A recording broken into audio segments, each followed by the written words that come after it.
सहनाववतु सहनौ भुनक्तु सह वीर्यङ्करवावहै तेजस्विनावधीतमस्तु मा विद्विषावहै।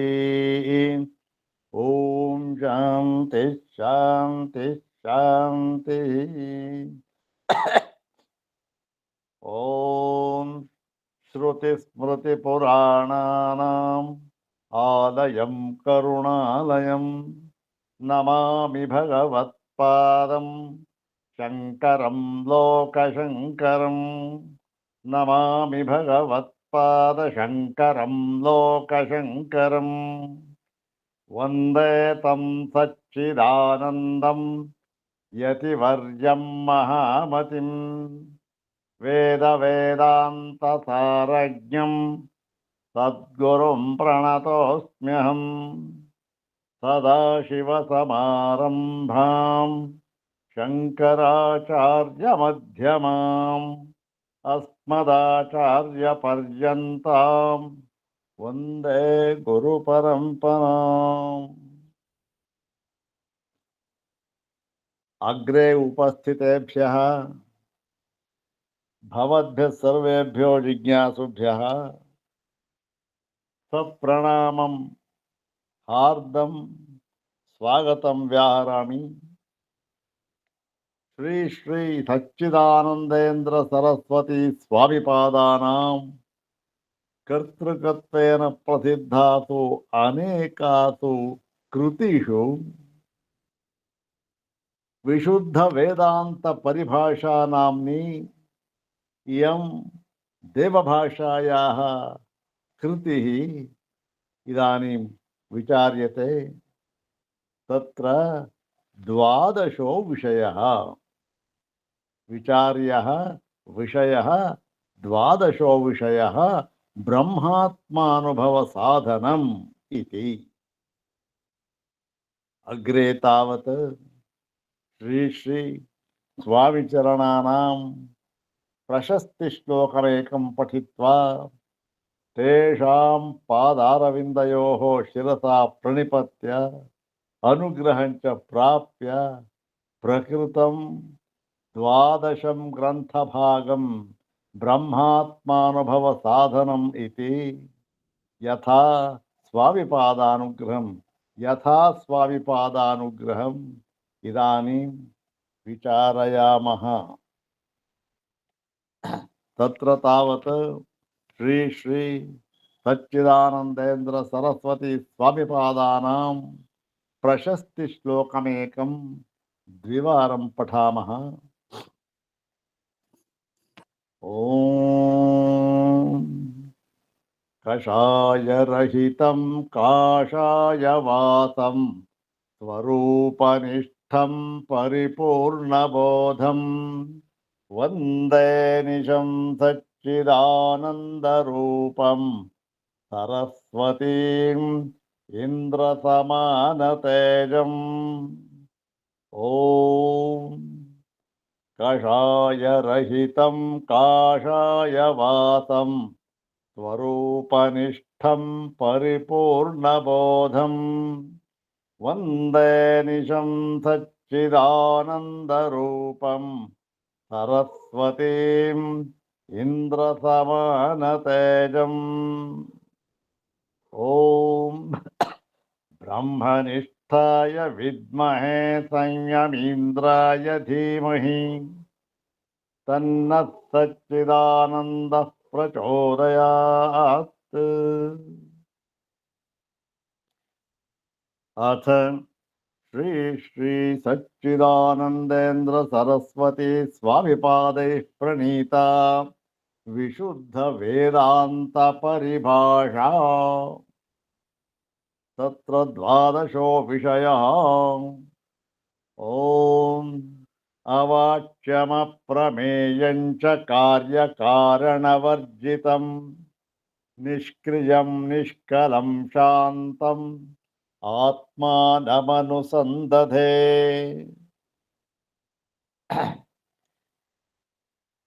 श्री श्री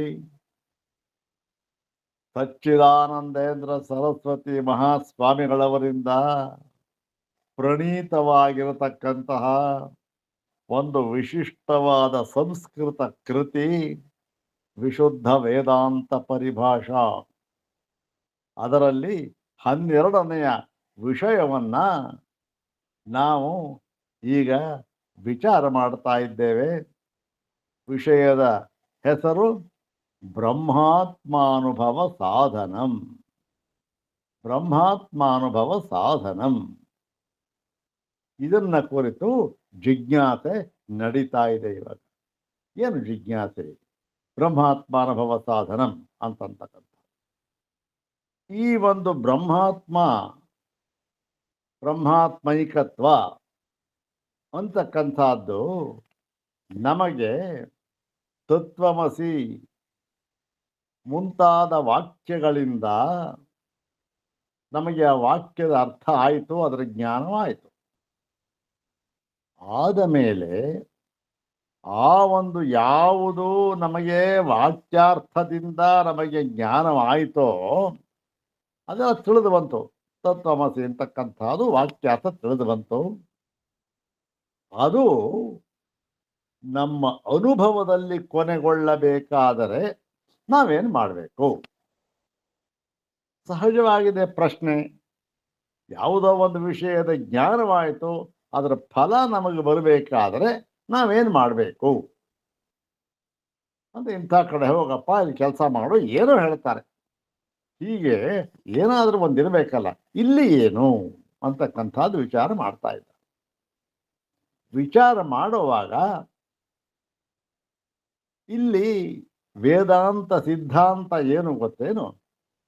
ಹೀಗೆ ಒಂದು ಸಾರಿ ಈ ಬ್ರಹ್ಮಾತ್ಮೈಕತ್ವ ಜ್ಞಾನ ಎಂಬ ಈ ಒಂದು ಜ್ಞಾನವು, ವೇದಾಂತ ಜ್ಞಾನವು ವೇದಾಂತ ವಾಕ್ಯಗಳಿಂದ ನಮಗೆ ಗೊತ್ತಾದ ಮೇಲೆ, ಯಾವುದು ತತ್ವಮಸಿ, ಪ್ರಜ್ಞಾನಂ ಬ್ರಹ್ಮ ಮುಂತಾದವು, ಅಯಮಾತ್ಮ ಬ್ರಹ್ಮ, ಬೇಕಾದಷ್ಟು ಇದೆಯಲ್ಲ, ಬ್ರಹ್ಮಸ್ವರೂಪ ಎಲ್ಲ ಗೊತ್ತಾದ ಮೇಲೆ ಅದು ನಮಗೆ ಆ ಒಂದು ಜ್ಞಾನ ಗೊತ್ತಾಯ್ತಲ್ಲ, ಆ ಜ್ಞಾನವು ನಮಗೆ ಫಲವನ್ನು ಕೊಡಬೇಕಾದರೆ, ಅಂದ್ರೇನು?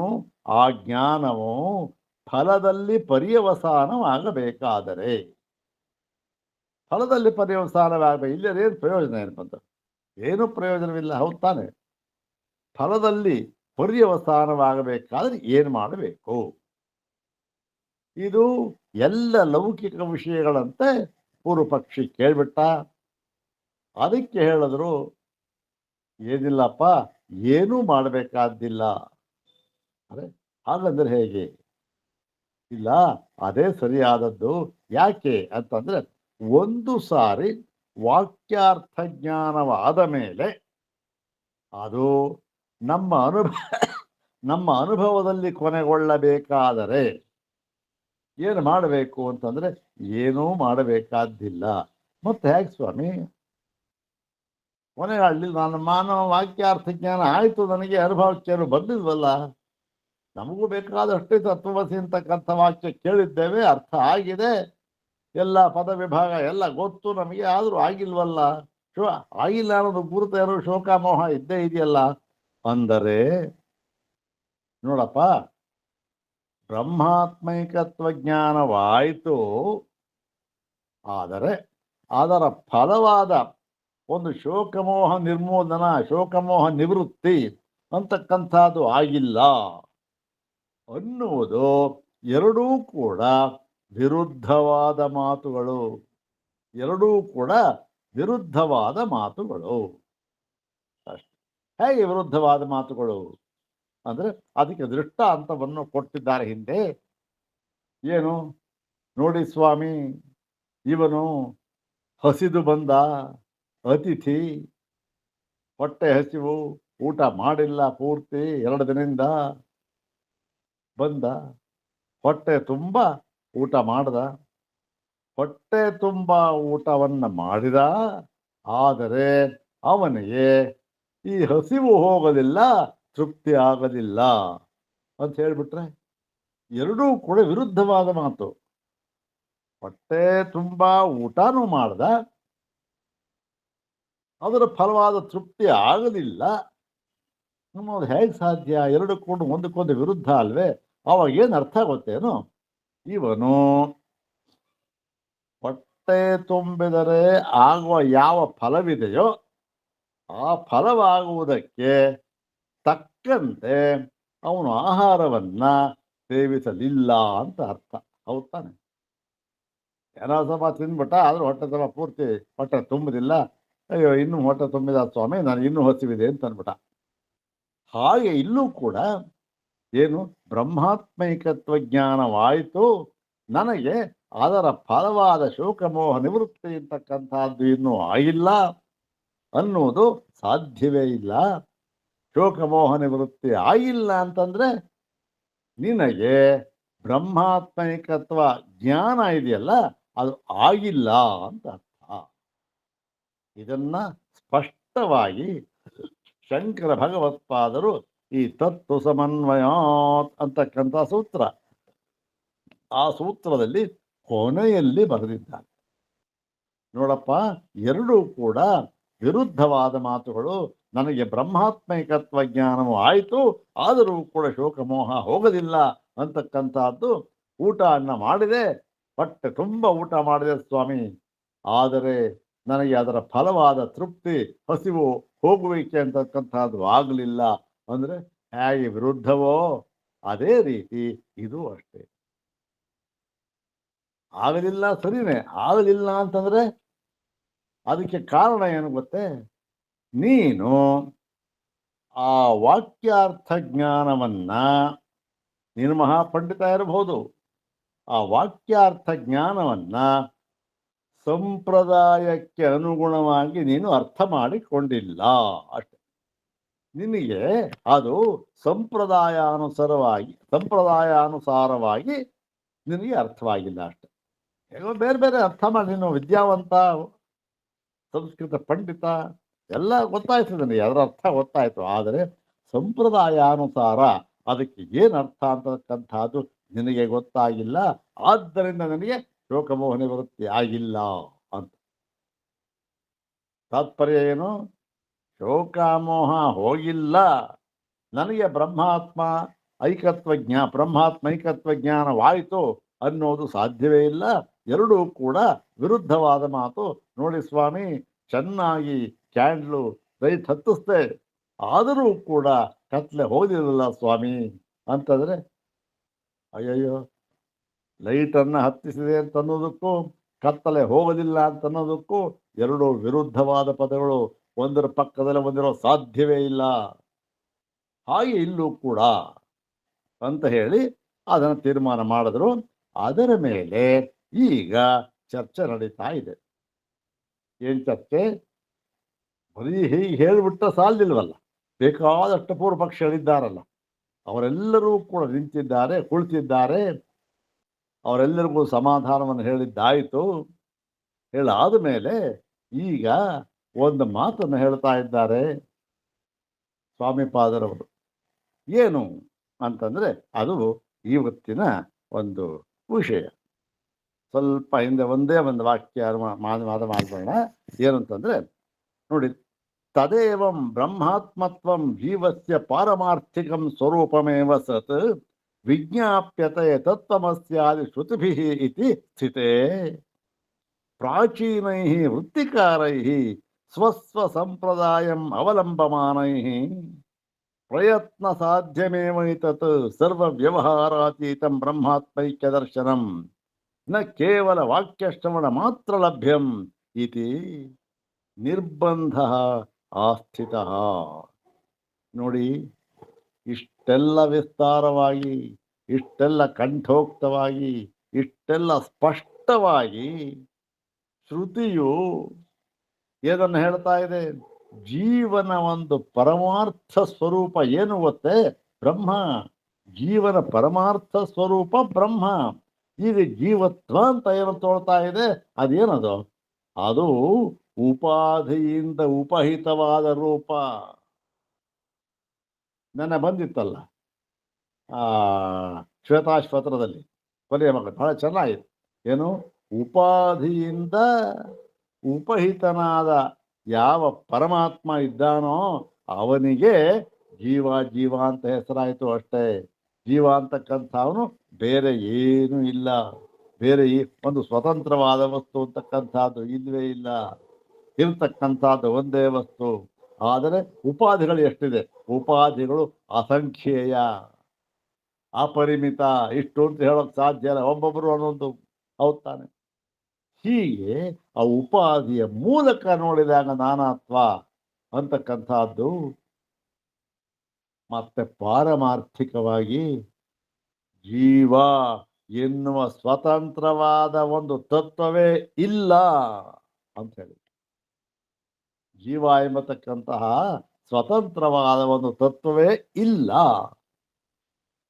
ಅಂತ ಶ್ರುತಿಗಳು ಸಾರಿ ಸಾರಿ ಸಾರಿ ಸಾರಿ ಹೇಳುತ್ತಿದ್ದರೂ ಕೂಡ ಏನು ಮಾಡಿದ್ದಾರೆ?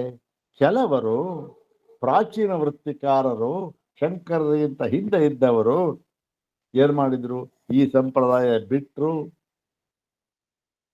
ಆರ್ಷ ಸಂಪ್ರದಾಯ, ವೇದಾಂತ ಸಂಪ್ರದಾಯ ಇದನ್ನ ಬಿಟ್ಟು ಸ್ವಸ್ವ ಸಂಪ್ರದಾಯಂ ಅವಲಂಬಮಾನೈ, ಏನು ತಮಗೆ ಬೇಕಾದ ಸಂಪ್ರದಾಯ ಯಾವುದೋ ಒಂದು ಹಾಕ್ಕೊಂಡ್ರು, ಅದೇ ರೀತಿ ಅರ್ಥವನ್ನು ಮಾಡಿದ್ರು. ಮಾಡಿಬಿಟ್ಟು ಏನು ಮಾಡಿದ್ರು? ತೀರ್ಮಾನ ಮಾಡಿಬಿಟ್ರು. ಏನಂತ ತೀರ್ಮಾನ ಮಾಡಿದ್ರು? ಓಹೋ ನೋಡಿ, ಕೇವಲ ವಾಕ್ಯಾರ್ಥ ಜ್ಞಾನ ಆಯಿತು, ತತ್ವಮಸಿ ಎಂಬತಕ್ಕಂಥ ವಾಕ್ಯಾರ್ಥ ಜ್ಞಾನ ಅಷ್ಟು ಸಾಕಾಗುವುದಿಲ್ಲ. ಅದರ ಫಲವನ್ನು ಕೊಡಬೇಕಾದ ಶೋಕಮೋಹನ ವೃತ್ತಿ ಅಂತ ಆಗಬೇಕಾ? ಬರೀ ವಾಕ್ಯಾರ್ಥ ಜ್ಞಾನ ಆದರೆ ಸಾಕಾಗುವುದಿಲ್ಲ. ಏನು ಮಾಡಬೇಕು? ಅದಕ್ಕಾಗಿ ಈ ಒಂದು ಪ್ರಸಂಖ್ಯಾನವನ್ನು, ಧ್ಯಾನ, ನಿಯೋಗ, ಕರ್ಮ ಎಲ್ಲ ಹೇಳಿದ್ರು. ಅದರಲ್ಲಿ ಧ್ಯಾನ, ನಿಯೋಗ, ಕರ್ಮ ಎಲ್ಲವನ್ನೂ ಕೂಡ ನಿರಾಕರಣೆ ಮಾಡಿದ್ದಾಯಿತು ಇಲ್ಲಿಯವರೆಗೆ. ಇವತ್ತು ಏನು ಮಾಡ್ತಾ ಇದ್ದಾರೆ? ಈ ಪ್ರಸಂಖ್ಯಾನವಾದಿಗಳಿದ್ದಾರಲ್ಲ, ಅವರ ಪ್ರಸಂಖ್ಯಾನ ಅಂದ್ರೇನು? ಆವೃತ್ತಿ. ಒಂದು ಸಾರಿ ಯಾವ ಜ್ಞಾನವಾಯಿತೋ ಅದನ್ನೇ ಆವೃತ್ತಿ ಮಾಡ್ತಾ ಇರೋದು. ಪದೇ ಪದೇ ಪದೇ ಪದೇ ಸುಮ್ಮನೆ ನಿರಂತರವಾಗಿ ಆವೃತ್ತಿ ಮಾಡ್ತಾ ಇರ್ತಕ್ಕಂಥದ್ದಕ್ಕೆ ಪ್ರಸಂಖ್ಯಾನ ಅಂತ ಹೆಸರು. ಆ ಪ್ರಸಂಖ್ಯಾನ ವಾದಿಗಳು ಏನು ಹೇಳ್ತಾ ಇದ್ದಾರೆ, ಅವರ ವಾದ ಏನು, ಮತ್ತೆ ಅದಕ್ಕೆ ಸಮಾಧಾನ ಏನು ಎಂಬತಕ್ಕಂಥ ಭಾಗವನ್ನ ಇವತ್ತು ಸ್ವಾಮಿಪಾದರವರು ನಮಗೆ ಅನುಗ್ರಹಿಸುತ್ತಿದ್ದಾರೆ. ನೋಡೋಣ ಏನು ಅಂತ. ಹೀಗೆ ಏನು ಮಾಡ್ತಾರೆ ಅವರು, ಆ ಪ್ರಾಚೀನ ವೃತ್ತಿಕಾರರು ಇಷ್ಟೆಲ್ಲ ಕಂಠೋಕ್ತ ಹೇಳಿದ್ರು ಕೂಡ ಏನು ಇದು ಕೇವಲ ವಾಕ್ಯ ಶ್ರವಣ ಮಾತ್ರದಿಂದ ಸಾಧ್ಯವಾಗುವುದಿಲ್ಲ, ಮತ್ತು ಏನೋ ಮಾಡಬೇಕಿದಕ್ಕೆ. ಮತ್ತೆ ತೇಷಾಂ ತತ್ರ ತತ್ರ ಭಾಷೆ, ಈ ಒಂದು ವಾದ ಇದೆಯಲ್ಲ, ಈ ವಾದವನ್ನ ಭಗವತ್ಪಾದ ಶಂಕರರು ತಮ್ಮ ಭಾಷ್ಯ ಗ್ರಂಥದಲ್ಲಿ ಅಲ್ಲಲ್ಲಿ ಪದೇ ಪದೇ ಏನು ಮಾಡಿದ್ದಾರೆ? ನಿರಾಕರಣೆ ಮಾಡಿ, ನಿರಾಸವನ್ನು ಮಾಡಿ ಏನು ಮಾಡಿದ್ದಾರೆ? ಯಾತಕ್ಕೆ ನಿರಾಸ ಮಾಡಿದ್ರು ಅಂದರೆ ಸ್ವಸಿದ್ಧಾಂತ ನೈರ್ಮಲ್ಯಾವಿಷ್ಕರಣ ಪ್ರಸಂಗೇನ.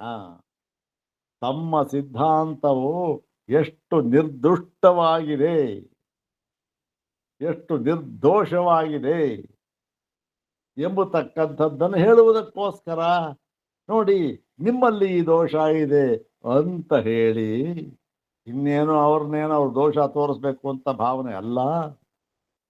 ನಮ್ಮ ಸಿದ್ಧಾಂತವನ್ನು ದೃಢೀಕರಣಗೊಳಿಸಿ ತಿಳಿಸುವುದಕ್ಕಾಗಿ ನೋಡಿ, ಇದೇ ಸರಿಯಾದ ಸಿದ್ಧಾಂತ ಎಂಬುದಾಗಿ ತಿಳಿಸುವುದಕ್ಕೆ, ಹಾಗೆ ತಿಳಿಸ್ಬೇಕಾದ್ರೆ ಏನು ಮಾಡಬೇಕು? ನೋಡಿ, ಈ ಸಿದ್ಧಾಂತ ಈ ದೋಷ ಇದೆ ಅನ್ಬೇಕಷ್ಟೆ, ನಮ್ಮಲ್ಲಿ ಇಲ್ಲ ಅಂತ ಹೇಳ್ಬೇಕು. ಆ ಕೆಲಸವನ್ನ ಇಲ್ಲಿ ಮಾಡಿದ್ದಾರೆ. ಎಲ್ಲಿ? ಅಲ್ಲಿ ಏನಾಯ್ತು? ಇಲ್ಲಿ ಈ ಭಾಗದಲ್ಲಿ ಈ ಪ್ರಸಂಖ್ಯಾನವಾದಿಗಳು ಅಂತ ಏನಿದ್ದಾರೆ ಅವರ ವಿಷಯವನ್ನು ತೆಗೆದುಕೊಂಡು ಅದನ್ನ ನಿರಾಕರಣೆ ಮಾಡಿದ್ದಾರೆ ಭಗವತ್ಪಾದ ಶಂಕರರು ತಮ್ಮ ತಮ್ಮ ತಮ್ಮ ಭಾಷ್ಯ ಗ್ರಂಥದಲ್ಲಿ. ಎಲ್ಲಿ ಏನು ಅಂತಕ್ಕಂಥದ್ದನ್ನ ಆ ಒಂದು ಭಾಷ್ಯ ವಾಕ್ಯಗಳನ್ನೇ ಉದ್ಧಾರ ಮಾಡುವುದರ ಮೂಲಕ ತಮ್ಮ ಒಂದು ವಿವರಣೆ ಏನೂ ಕೊಟ್ಟಿಲ್ಲ. ಸಚ್ಚಿದಾನಂದೇಂದ್ರ ಸರಸ್ವತಿ ಸ್ವಾಮಿಪಾದರವರು ನೋಡಿ ಭಗವತ್ಪಾದರೇ ಹೀಗೆ ಹೇಳಿದ್ದಾರೆ ಅಂತ ಹೇಳಿ ಅದಕ್ಕೆ ಒಂದು ಎರಡೇ ವಿವರಣೆ ಕೊಟ್ಟಿದ್ದಾರೆ ಅಷ್ಟೆ. ಆ ವಾಕ್ಯವನ್ನು ನೇರವಾಗಿ ನಮ್ಮ ಮುಂದೆ ಇಟ್ಟಿದ್ದಾರೆ. ಇದನ್ನು ಓದೋದ್ರಿಂದ ಏನಾಗುತ್ತೆ, ನಮಗೆ ಕೆಲವೆಲ್ಲ ಭಾಷೆ ಭಾಗ ಆಗಿರ್ತಕ್ಕಂಥದ್ದು ಅದದ್ದ ಒಂದು ಪುನರಾವರ್ತನೆ ಆದಾಗ ಆಗುತ್ತೆ, ಪುನಃ ರಿಕಲೆಕ್ಷನ್ ಅಂತ ಏನಂತೀವಿ ಎಲ್ಲ ನೋಡಿ ಅದಾಗುತ್ತೆ. ನೋಡೋಣ ಈಗ ಪ್ರಸಂಖ್ಯಾನವಾದಿಗಳನ್ನ ಆ ವಾದವನ್ನ ನಿರಾಕರಣೆ ಮಾಡ್ತಾ ಇದ್ದಾರೆ ಭಗವತ್ಪಾದ ಶಂಕರರು. ಮೊದಲನೇ ಎಲ್ಲಿ ಮಾಡಿದ್ದಾರೆ ಅಂತಂದ್ರೆ ಸೂತ್ರ ತಮ್ಮ ಬ್ರಹ್ಮಸೂತ್ರ ಭಾಷ್ಯದಲ್ಲಿ ಆರಂಭಣಾಧಿಕರಣದಲ್ಲಿ ಒಂದು ಸೂತ್ರ ಬರುತ್ತೆ, ತದನನ್ಯತ್ವಮಾರಂಭಣ ಶಬ್ದಾದಿಭ್ಯ ಅಂತಕ್ಕಂಥದ್ದು. ಆ ಸೂತ್ರದಲ್ಲಿ ನೋಡಿ ಇದನ್ನ ಹೇಳಿದ್ದಾರೆ ಅಂತ ಹೇಳಿ ಶ್ರೀ ಶ್ರೀ ಸಚ್ಚಿದಾನಂದೇಂದ್ರ ಸರಸ್ವತಿ ಸ್ವಾಮಿ ಪಾದರವರು ಆ ಭಾಷ್ಯ ವಾಕ್ಯವನ್ನೇ ನಮ್ಮ ಮುಂದೆ ಇಡ್ತಾ ಇದ್ದಾರೆ. ಏನು ನೋಡಿ, ಬಾಧಿತೆ ಚ ಶರೀರಾತ್ಮತ್ವೇ ತದಾಶ್ರಯ ಸಮಸ್ತ ಸ್ವಾಭಾವಿಕ ವ್ಯವಹಾರ ಬಾಧಿತೋ ಭವತಿ. ಏನು ಈ ಶಾರೀರಾತ್ಮತ್ವೇ, ಶಾರೀರ ಅಂತಂದ್ರೆ ಏನು, ಶಾರೀರ ಅಂತಂದ್ರೆ ಜೀವ, ಅಂದ್ರೆ ಈ ಜೀವ ಮತ್ತೆ ಈ ಬಾಧಿತೆ ಜೀವವನ್ನೇ ಜೀವವೇ ಸ್ವರೂಪ ಅಂತಕ್ಕಂಥದ್ದು ಅದು ಬಾಧಿತವಾದ ಮೇಲೆ ಏನಂತ ಬಾಧಿತ ಹೇಗಾಯ್ತು? ಇಲ್ಲ ಈ ಜೀವತ್ವ ಅಂತ ಏನ್ ತೋರ್ತಾ ಇದೆಯೋ ಅದು ನನ್ನ ಪರಮಾರ್ಥ ಸ್ವರೂಪ ಅಲ್ಲ. ಮತ್ತೆ ಏನು, ಅದು ಯಾವುದೋ ಒಂದು ಔಪಾಧಿಕ ರೂಪ ಅಷ್ಟೇ. ಮತ್ತೇನದು ಔಪಾಧಿ ಅಂದ್ರೆ ಏನದು ಅಂದ್ರೆ ಅದು ಬ್ರಹ್ಮವೇ ಯಾವುದೊಂದು ಉಪಾಧಿಯ ಮೂಲಕ ನೋಡಿದಾಗ ನಮಗೆ ಜೀವತ್ವ ಗೊತ್ತಾಗುತ್ತೆ. ಜೀವತ್ವ ಯಾವುದದು? ಅವಿದ್ಯೋಪಾಧಿಕವಾದ ಬ್ರಹ್ಮ. ಅವಿದ್ಯೋಪಾಧಿಕವಾದ ಬ್ರಹ್ಮಕ್ಕೆ ಇನ್ನೊಂದು ಹೆಸರು ಜೀವ ಅಂತ ಅಷ್ಟೆ, ಇನ್ನೇನಿಲ್ಲ. ಹೀಗೆ ತದಾಶ್ರಯ, ಹೀಗೆ ಅದು ಬಾಧಿತವಾಗಲಾಗಿ ಈ ಒಂದು ಜೈವ ಭಾವ ಅಂತ ಹೆಸರು. ಈ ಜೈವ ಭಾವ ಜೀವತ್ವದ ಒಂದು ಭಾವ. ಅದು ಹೋಗಿಬಿಡಲಾಗಿ ಅದನ್ನ ಆಶ್ರಯಿಸಿಕೊಂಡಿದ್ದ ಎಲ್ಲ ಸ್ವಾಭಾವಿಕವಾದ ವ್ಯವಹಾರಗಳೂ ಕೂಡ ಬಾಧಿತವಾಗಿ ಬಿಡುತ್ತವೆ. ಯಾಕೆ? ಆಶ್ರಯನೇ ಹೊರಟೋಯ್ತು. ಜೀವ ಆಶ್ರಯವಾಗಿತ್ತು, ಅದಕ್ಕೆ ಜೀವತ್ವನೇ ಹೋದ್ಮೇಲೆ ಇನ್ನು ಆಶ್ರಯ ಇರುತ್ತೆ, ಏನಿಲ್ಲ.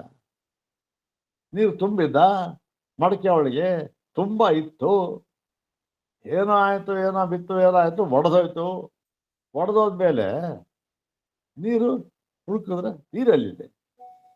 ಯಾವ ಆಶ್ರಯದಲ್ಲಿ ನೀರು ಆಶ್ರಯ ಪಡೆದಿತ್ತೋ ಆ ಆಶ್ರಯವೇ ಹೋದ ಮೇಲೆ ನೀರು ಇದೆ ಅಂತ ಹೇಳೋದಕ್ಕೆ ಅದರ ಸಾಧ್ಯ ಉಂಟಾ? ಇಲ್ಲ.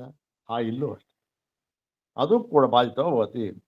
ಮತ್ತೆ ಇದನ್ನ ಶ್ರುತಿ ಏನ್ ಮಾಡ್ತಾ ಇದೆ, ಅಲ್ಲಲ್ಲಿ ಹೇಳ್ತಾನೆ ಇದೆ. ಅದನ್ನ ವಾಕ್ಯ ಉದ್ಧಾರ ಮಾಡ್ತಾರೆ. ಯತ್ರ ತ್ವಸ್ಯ ಸರ್ವಮಾತ್ಮೈ ವಾಭೂತ್ ತತ್ಯೇನ ಕಂಪಶ್ಯೇತ್ ಇತ್ಯಾದಿನ ಬೃಹದಾರಣ್ಯಕದಲ್ಲೂ ಇದೆ, ಮತ್ತೆ ಈಶಾವಾಸ್ಯದಲ್ಲೂ ಇದೆ. ಬೃಹದಾರಣ್ಯಕದಲ್ಲಿ ಮಾತ್ರ ಹೇಳಿದ್ದೆ ಬೃಹದಾರಣ್ಯಕ ಮಾತು. ಆ ಈಶಾವಾಸ್ಯದಲ್ಲಿ ಸ್ವಲ್ಪ ಬೇರೆ ತರಹ ಇದೆ. ಇತ್ಯಾದಿನ ಬ್ರಹ್ಮಾತ್ಮತ ದರ್ಶನಂ ಪ್ರತಿ ಸಮಸ್ತಸ್ಯ ಕ್ರಿಯಾಕಾರಕ ಫಲಲಕ್ಷಣಸ್ಯ ವ್ಯವಹಾರಸ್ಯ ಅಭಾವಂ. ಹೀಗೆ ಯತ್ರತ್ವಸ ಸರ್ವ, ಯಾರಿಗೆ ಯಾವನಿಗೆ ಎಲ್ಲವೂ ಕೂಡ ತನ್ನ ಸ್ವರೂಪಕ್ಕಿಂತ ಭಿನ್ನವಾಗಿ ಯಾವುದೊಂದು ಇರುವುದಿಲ್ಲ ಎಂಬುದರ ನಿಶ್ಚಯವಾಯಿತೋ ಆಗ ತನಗಿಂತ ಭಿನ್ನವಾದ ಒಂದು ವಸ್ತುವೇ ಇಲ್ಲ. ಆಗ ಯಾವುದನ್ನು ನೋಡಿಯಾನು, ಯಾವುದನ್ನು ಕೇಳಿಯಾನು? ಕೇಳೋದಕ್ಕೆ ನೋಡೋದಕ್ಕೆ ಬೇರೆ ವಸ್ತು ಇಲ್ಲವಲ್ಲ. ತನಗಿಂತ ಭಿನ್ನವಾಗಿ ಇನ್ನೊಂದು ವಸ್ತು ಇದು ನೋಡ್ಬೋದು, ಇಲ್ವಲ್ಲ, ನೋಡಿಯಾನು ಅಂಥೇಳಿ ಈ ವಾಕ್ಯಗಳಿಂದ ಏನು, ಈ ಬ್ರಹ್ಮಾತ್ಮದರ್ಶಿ ಯಾವನು ಹೀಗೆ ಕಂಡುಕೊಂಡಿದ್ದಾನೆಯೋ, ಈ ಜ್ಞಾನ ಯಾವನಿಗೆ ಆಗಿದೆಯೋ ಅವನಿಗೆ ಈ ಸಮಸ್ತ ಅಂದರೆ ಎಲ್ಲ ಕ್ರಿಯಾಕಾರಕ ಫಲ ರೂಪವಾಗಿರತಕ್ಕಂತಹ ಎಲ್ಲ ಅಷ್ಟೇ ತಾನೆ. ನಮ್ಮ ಜೀವನದಲ್ಲಿ ಏನೇನು ಮಾಡಿದ ಎಲ್ಲ ಕ್ರಿಯಾಕಾರಕ ಫಲ ರೂಪವಾಗಿರ್ತಕ್ಕಂಥದ್ದೇ ಇವೆಲ್ಲ. ಏನೋ ಮಾಡಬೇಕು, ಅದಕ್ಕೇನೋ ಒಂದು ಎಲ್ಲ ಸೇರಿಸ್ಕೋಬೇಕು, ಆಮೇಲೆ ಫಲ ಮಾಡಬೇಕು, ಫಲ ಪಡಿಬೇಕು, ಇಷ್ಟೇ.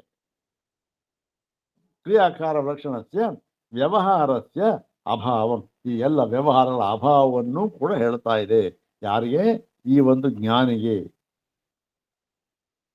ಮತ್ತು ನಚ ಅಯಂ ವ್ಯವಹಾರ ಅಭಾವ ಅವಸ್ಥಾ ವಿಷಯ ನಿಬದ್ಧೋ ಅಭಿಧೀಯತೆ.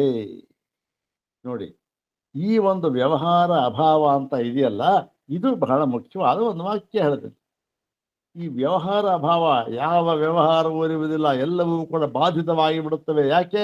ಅದಕ್ಕೆ ಆಶ್ರಯವೇ ಹೊರಟಾಯ್ತು. ಇದೆಯಲ್ಲ, ಇದು ಈ ವ್ಯವಹಾರದ ಅಭಾವ ಅಂತಕ್ಕಂಥದ್ದು ಅವಸ್ಥಾ ವಿಶೇಷ ನಿಬದ್ಧ ಅವಿಧೀಯತೆ, ನನ್ನ ಅವಿಧೀಯತೆ. ಇದು ಯಾವುದೋ ಒಂದು ಅವಸ್ಥೆಗೆ ಕಟ್ಟು ಬಿದ್ದಿದೆ ಎಂದು ಹೇಳುವುದಕ್ಕೆ ಸಾಧ್ಯವೇ ಇಲ್ಲ.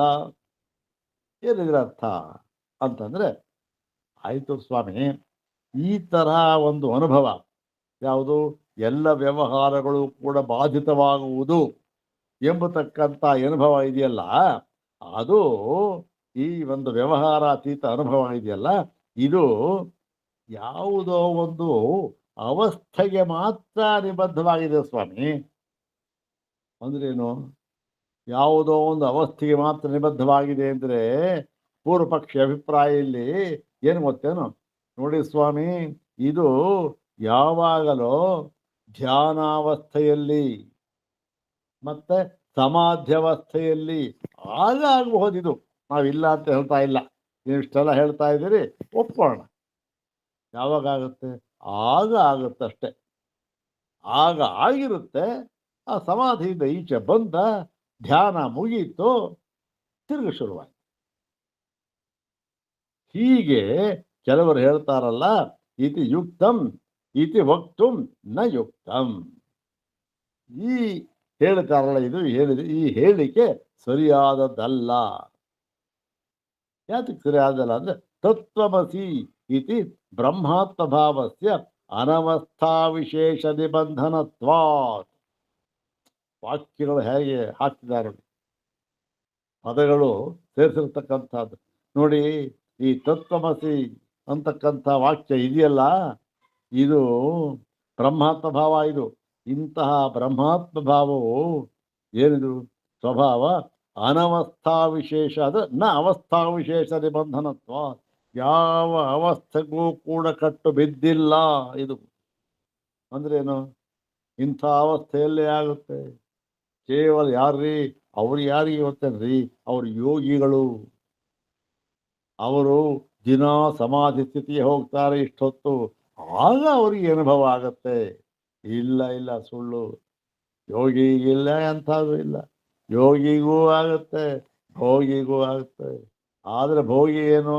ಅವನು ಯಾವತ್ತಿಗೂ ಕೂಡ ನಾನು ಭೋಗಿ ಎಂಬತಕ್ಕಂಥ ಅಹಂಕಾರವನ್ನು ಇಟ್ಟುಕೊಂಡೇ ಇಲ್ಲ, ಅದನ್ನು ಬಿಟ್ಟು ಬಿಟ್ಟಿದ್ದಾನೆ. ನಾನು ಕರ್ತೃವೂ ಅಲ್ಲ. ಭೋಗಿನ್ ಬೇಕಾದ್ರೆ ಕರ್ತೃ ಇರಬೇಕಲ್ಲ, ಕರ್ತೃವೇ ಅಲ್ಲ ಅಂತ ಕರ್ತೃತ್ವವನ್ನೇ ಬಾಧ ಮಾಡಿಕೊಂಡಿರುವಂತಹ ಪುಣ್ಯಾತ್ಮನಿಗೆ ಯಾವ ಅವಸ್ಥಾನೆ ಬಂಧನೆ ಎಲ್ಲ, ಯಾವ ಕಾಲದಲ್ಲೂ ಅವನು ನಿತ್ಯ ಮುಕ್ತ ಅಷ್ಟೆ. ಅಲ್ಲಿಂದ ಎಲ್ಲ ವ್ಯವಹಾರಗಳಿಂದಲೂ ಕೂಡ ನಿತ್ಯ ಮುಕ್ತನಾಗಿದ್ದಾನೆ ಅಂತಕ್ಕಂಥ. ಇಲ್ಲಿ ಏನಾಗಿದೆ ಇದಕ್ಕೆ ನೋಡಿ, ಸ್ವಾಮಿಪಾರು ಒಂದೇ ಒಂದು ಸೆಂಟೆನ್ಸ್ ಬರೆದಿದ್ದಾರೆ. ಅನೇನ ಸಮಾಧ್ಯವಸ್ಥಾಯಾಮೇವ ಅದ್ವೈತ ದರ್ಶನಂ ವ್ಯುತ್ಥಾನೇತು ದ್ವೈತ ವ್ಯವಹಾರ ಇತಿ ವದತಾಂ ವ್ಯಾಖ್ಯಾನ ಪ್ರಸ್ಥಾನೀಯಾನಾಂ ಮತೆ ಮತಂ ನಿರಸ್ತಂ ಭವತಿ.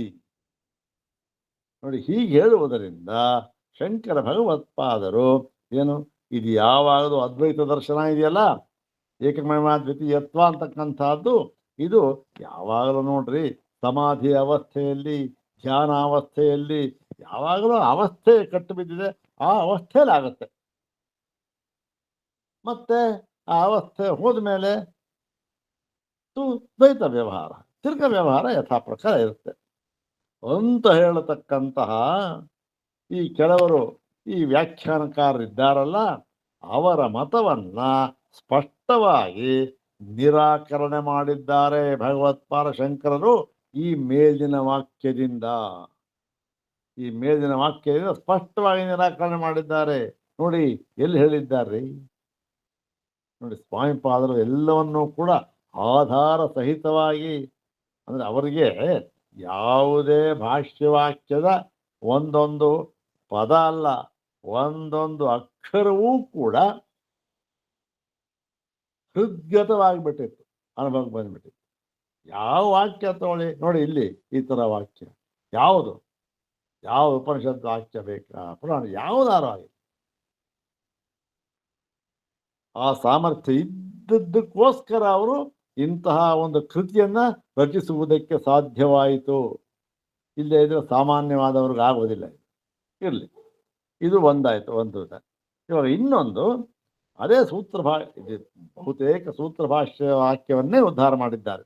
ಇನ್ನೊಂದು ಅದೇ ಹೇಳಿದ್ದಾರೆ, ಅದು ಈ ಇದರಲ್ಲಿ 4ನೇ ಅಧ್ಯಾಯದಲ್ಲಿ ಬರ್ತಕ್ಕಂಥದ್ದು ಈ ಆವೃತ್ತಿ ರಸಕೃತುಪದೇಶಾತ್ ಅಂತ ಅಂದ್ಬಿಟ್ಟು ಅದ್ರ ಮುಂದಿನ ಸೂತ್ರ, ಅದು ಲಿಂಗಾಚ ಅಂತಕ್ಕಂಥದ್ದು. ಆ ಲಿಂಗಾಚ ಅಂತ ಸೂತ್ರ ಬರ್ತಕ್ಕಂಥ ವಾಕ್ಯ ಉದ್ಧಾರ ಮಾಡಿದ್ದಾರೆ. ಸಕೃಚ್ಯುತೌ ಚ ಬ್ರಹ್ಮಾತ್ಮತ್ವ ಪ್ರತೀತ್ಯನುಪಪತ್ತೇ ಆವೃತ್ಯಭ್ಯುಪಗಮಃ ಇತಿ ಚೇತ್. ಇಲ್ಲಿ ಇನ್ನೊಂದು ಈ ಭಾಗ ನೋಡಿ, ಪ್ರಸಂಖ್ಯಾನವಾದವನ್ನು ನಿರಾಕರಣೆ ಮಾಡತಕ್ಕಂಥ ಭಾಗ ಅಂತ ಹೇಳಿದ್ರು. ಹಾಗಾಗಿ ಪ್ರಸಂಖ್ಯಾನವಾದವನ್ನೇ ನಿರಾಕರಣೆ ಮಾಡ್ತಾ ಇದ್ದಾರೆ. ಮೇಲೆ ಒಂದು ವಾಕ್ಯ ಹೇಳಿ ನಿರಾಕರಣೆ ಮಾಡಿದ್ದಾಯಿತು, ಇನ್ನೊಂದು ವಾಕ್ಯ ಹೇಳ್ತಾ ಇದ್ದಾರೆ. ಇಲ್ಲಿ ಅವನೇ ಪ್ರಸಂಖ್ಯಾನವಾದ ಎದ್ಬಿಟ್ಟು ಏನು ಹೇಳಿದ ನೋಡಿ ಸ್ವಾಮಿ, ಸಕೃಚ್ಯುತೌ ಅಂದ್ರೆ ಸಕೃತನ ಒಂದು ಬಾರಿ ಕೇಳಿದ ಈ ವೇದಾಂತ ವಾಕ್ಯದಿಂದ ತತ್ವಮಸಿ ಅಂತ ಇತ್ತು, ಇನ್ನು ಬೇಕಾದ ವಾಕ್ಯ ಇದಿಲ್ಲ, ಅದನ್ನು ಒಂದು ಬಾರಿ ಕೇಳ್ದ. ಒಂದು ಬಾರಿ ಕೇಳಿದ ವಾಕ್ಯದಿಂದ ಬ್ರಹ್ಮಾತ್ಮತ್ವ ಪ್ರತೀತ್ಯನುಪಪತ್ತೇ, ಈ ಬ್ರಹ್ಮಾತ್ಮತ್ವ ಅನುಭವ ಅಂತ ಏನಿದೆ ಅದು ಅನುಪಪತ್ತೇ ಆಗೋದಿಲ್ಲ ಸ್ವಾಮಿ. ಹೌದು ನೋಡಿ, ನನಗೆ ಒಂದ್ಸರಿ ಮಾಡಿದೆ, ನೋಡಿದೆ ನಾನು, ನನಗಾಗಿಲ್ಲ. ಅನುಪಪ ಏನು ಮಾಡಬೇಕು ಅಂದರೆ ಅದಕ್ಕೆ ಆವೃತ್ಯಭ್ಯುಪಗಮ ಇತಿ ಚೇತ್, ಅದಕ್ಕೆ ನಾವು ಆವೃತ್ತಿಯನ್ನು ಒಪ್ಪಿಕೊಳ್ಳಬೇಕು. ಆವೃತ್ತಿ ಅಂತಂದ್ರೆ ಒಂದೇ, ಈ ಒಂದು ಪ್ರಸಂಖ್ಯಾನ ಅಂತಂದ್ರು ಒಂದೇ, ಬೇರೆ ಬೇರೆ ಒಂದು ಸ್ವಲ್ಪ. ಏನು ಈ ಆವೃತ್ತಿಯನ್ನು ನಾವು ಒಪ್ಪಿಕೊಳ್ಳಬೇಕು ಅಂತ ಪೂರ್ವ ಪಕ್ಷ. ಅದೇ ಹೇಳಿದ್ನಲ್ಲ, ಆವೃತ್ತಿ ರಸಕೃದುಪದೇಶಾತ್. ಇದನ್ನ ಭಾಷ್ಯದಲ್ಲಿ ಆಚಾರ್ಯರು ಹೇಳಿದ್ದಾರೆ, ನೀವೇ ಹೇಳಿದ್ದಿರಲ್ಲ ಸ್ವಾಮಿ ಅಂತೂ ಹೇಳ್ಬಿಟ್ಟ. ಅದಕ್ಕೆ ಹೇಳಿದ್ರು, ನೋಡಪ್ಪ ಹೇಳಿರ್ಬೋದು, ಅದು ಆ ಪ್ರಸಂಗ ಬೇರೆ ಇರ್ಬೋದು, ಅದು ಇಲ್ಲಿ ಏನು, ಇಲ್ಲಿ ಈ ವಾದ ಸರಿ ಇಲ್ಲ. ನ ಆವೃತ್ತಾವಪಿ ತದನುಪಪತ್ತೇ, ಆವೃತ್ತಿ ಮಾಡಿದರೂ ಕೂಡ ಅದು ಆಗುವುದಿಲ್ಲ. ಏನು, ಒಂದು ಸಾರಿ ನಿನಗೆ ವೇದಾಂತ ವಾಕ್ಯಗಳನ್ನು ಕೇಳಿದ ಮಾತ್ರದಿಂದ ಅದರ ಅರ್ಥಜ್ಞಾನವು ಅನುಭವ ಪರ್ಯಂತವಾಗಿ ಆಗದಿಲ್ಲ ಅಂದ ಮೇಲೆ ನಿನಗೆ 100 ಸಾರಿ ಕೇಳಿದ್ರೂ ಆಗೋದಿಲ್ಲ.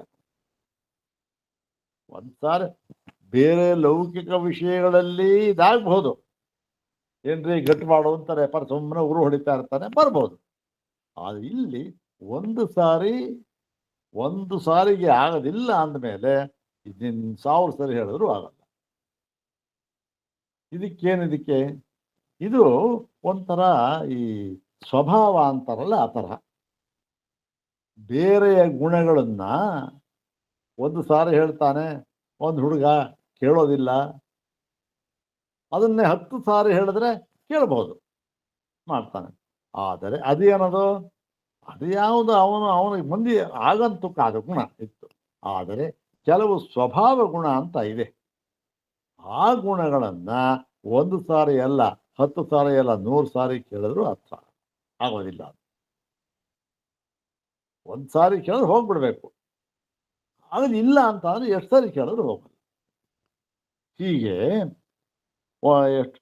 ಯದಿ ತತ್ವಮಸಿ ಇತ್ಯೇವಂಜಾತಿಕಂ ವಾಕ್ಯಂ ಶ್ರೂಯಮಾಣಂ ಬ್ರಹ್ಮಾತ್ಮ ಪ್ರತೀತಿಂ ನೋತ್ಪಾದಯೇ. ಹೀಗೆ ಒಂದು ವೇಳೆ ತತ್ವಮಸಿ ಎಂಬ ಇಂಥ ವಾಕ್ಯ ಇದೆ, ಅದು ಈ ಜಾತಿಯ ವಾಕ್ಯಗಳು ಒಂದು ಸಾರಿ ಕೇಳಿದ ಮಾತ್ರದಿಂದ ತಮ್ಮ ಗುರಿ ಏನಿದೆ, ಈ ಬ್ರಹ್ಮಾತ್ಮತ್ವ ಪ್ರತೀತಿ ಅಂತಕ್ಕಂಥದ್ದು, ಅದನ್ನ ಉಂಟು ಮಾಡುವುದಿಲ್ಲ ಎಂದಾದರೆ ತತಃ ತದೇವ ಆವರ್ತ್ಯಮಾನಂ ಉತ್ಪಾದಯಿಷ್ಯತಿ ಇತಿ ಕಾ ಪ್ರತ್ಯಾಶ. ಒಂದ್ಸಲ ಹೇಳಿದ್ರೆ ಗೊತ್ತಾಗಲಿಲ್ಲ, ಅದು ಇಲ್ಲ ರೀ ಒಂದು 10 ಸಲ ಹೇಳಿದ್ರೆ ಗೊತ್ತಾಗತ್ತೆ ಅನ್ನೋದಕ್ಕೆ ಪ್ರಮಾಣ ಏನು ಪ್ರಮಾಣನಪ್ಪ? ಏನೂ ಇಲ್ಲ. ಹಾಗಾಗಿ ಇದಕ್ಕೆ ಒಂದು ಸಾರಿ ಆದರೆ ಸರಿ, ಆಗದೆ ಇದ್ರೆ ಇಲ್ಲ ರೀ 10 ಸಾರಿ ಕೇಳೋದಾಗುತ್ತೆ ಅನ್ನೋದಕ್ಕೆ ಪ್ರಮಾಣ ಏನು? ಏನೂ ಇಲ್ಲ ಅದಕ್ಕೆ ಪ್ರಮಾಣ ಅಂತ ಹೇಳಿ ಇಲ್ಲೂ ಮತ್ತೆ ಇನ್ನೊಂದು ಹೇಳ್ತಾರೆ ನೋಡಿ. ಇದು ಅಷ್ಟೇ ಲಿಂಗಾಯತ ಅದರಲ್ಲೇ ಬಂದಿರತಕ್ಕಂಥದ್ದು. ಅಥೋಚ್ಯೇತ ನ ಕೇವಲಂ ವಾಕ್ಯಂ ಕಶ್ಚಿದರ್ಥಂ ಸಾಕ್ಷಾತ್ಕರ್ತು ಶಕ್ನೋತಿ. ನೋಡಿ, ಇದು ಹೀಗೂ ಆಗ್ಬೋದು. ಈ ಕೇವಲ ವಾಕ್ಯ ಅಂದರೆ ವಾಕ್ಯ ಮಾತ್ರ, ಇವು ಯಾವುದಾದರೂ ಒಂದು ಅರ್ಥವನ್ನ ಸಾಕ್ಷಾತ್ಕರ್ತು ಅದನ್ನು ಅನುಭವಕ್ಕೆ ತಂದು ಕೊಡಲು ಸಾಧ್ಯವಿಲ್ಲ ಅಂತಾದರೆ, ಯಾವುದಾದ್ರೂ ಒಂದು ವಾಕ್ಯ ಇದೆ, ಯಾವುದೋ ವಾಕ್ಯ ಇದೆ, ಅದು ತನ್ನ ಫಲ ಇದೆ, ಅದನ್ನ ತಂದು ಕೊಡುವುದಕ್ಕೆ ಸಾಧ್ಯವಿಲ್ಲ ಅಂತ ಹೇಳಿದ್ರೆ ಅವಾಗ ಏನಾಗತ್ತೆ?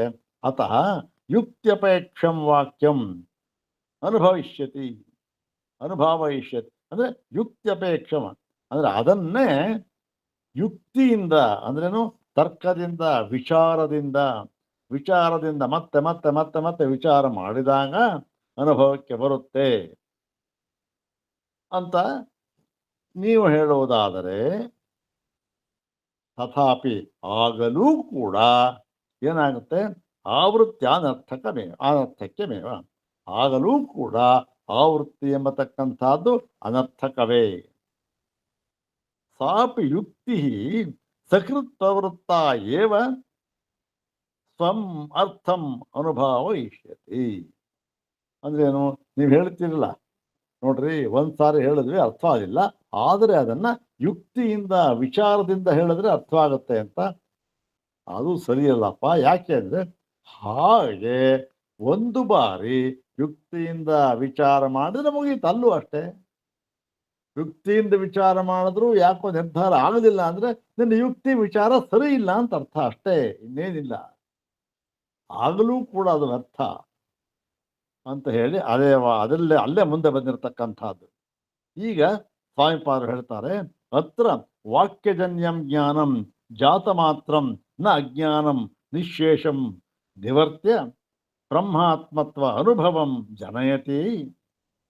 ಈ ವಾಕ್ಯಜನ್ಯ ಜ್ಞಾನ ತತ್ವಮಸಿ ಅಂತ ಇತ್ತು, ಅದರಿಂದ ಅದನ್ನ ಓದ್ದ, ಅರ್ಥವಾಯಿತು, ಅದರ ಅರ್ಥವಾಯಿತು.